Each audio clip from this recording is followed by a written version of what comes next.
Prevederile manualului privind situațiile de urgență au fost prezentate de majorul Sorin Mureșan, adjunct al șefului Inspectoratului pentru situații de urgență Porolisum Sălaj. Și cuprinde câteva etape de bază. Organizarea avertizării alarmării populației. Asta se realizează prin stabilirea responsabilităților și a modului pentru apărare, stabilirea personalului și a condițiilor necesare pentru asigurarea permanenței în cadrul primăriilor și întreținerea legăturilor și asigurării mijloacelor de înștiințare, avertizare, alarmare în situații de urgență. Un alt punct de bază ar fi întocmirea planului local de apărare împotriva inundațiilor, ghețurilor și poluărilor accidentale, organizarea evacuării în situații de urgență, constituirea stocurilor de materiale și mijloace de intervenție în caz de inundații, organizarea periodică a întâlniri cu cetățenii pentru conștientizarea riscurilor din unitatea administrativ-teritorială pe care o gestionează, implementarea măsurilor de reducere a riscurilor și coordonarea exercițiilor privind managementul și gestionarea situațiilor de urgență.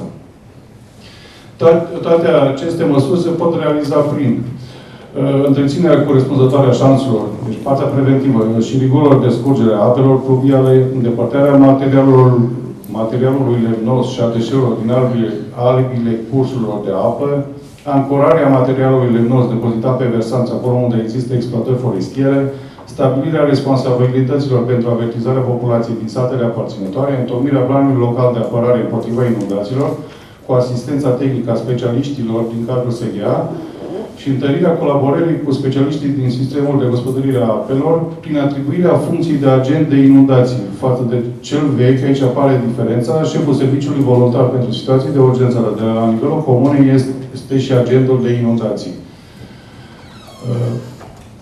Atribuțiile sunt precizate și stipulate de Ordinul Comun 1492. Afișarea la sediul primăriei a planului de situație al unității administrativ-teritoriale cu delimitarea zonelor inundabile din revărsări sau scurgeri de pe versanți, constituirea stocurilor, încheierea de convenții cu operatori economici din zona pentru acordarea sprijinului în cazul producerilor unor situații de urgență, instruirea membrilor serviciilor voluntare pentru situații de urgență și verificarea stării și tehnicii funcționale a iazurilor și circulă de pe raza unităților administrative acolo unde există. Atribuțiile agentului de inundații, v-am trecut doar 3 de bază, colaborează permanent cu agentul hidrologic din cadrul unității teritoriale de gospodărire a apelor, asigură întocmirea planului de apărare împotriva inundațiilor și afișează extrase din acesta la sediul primăriilor și pe pagina de internet a instituției, asigură întocmirea și transmiterea rapoartelor operative și a celor de sinteză privind efectele fenomenelor hidrologice periculoase, conform anexei 8 și 9 din Ordinul Comun 1422 pe 192. Măsuri operative se stabilesc funcție de codurile primite. Avem aici 3 coduri. Cod galben, cod portocaliu, cod roșu. La analiza acestui manual eu am observat o paralelă și v-am făcut o precizare la toate codurile. Trebuie întreprinse câteva activități de bază. Luarea măsură pentru întărirea capacității de răspuns, convocarea în ședință extraordinară a Comitetului Local pentru situații de urgență, funcție de situație din teren, și instituirea permanenței la sediul primăriei conform legislației în vigoare.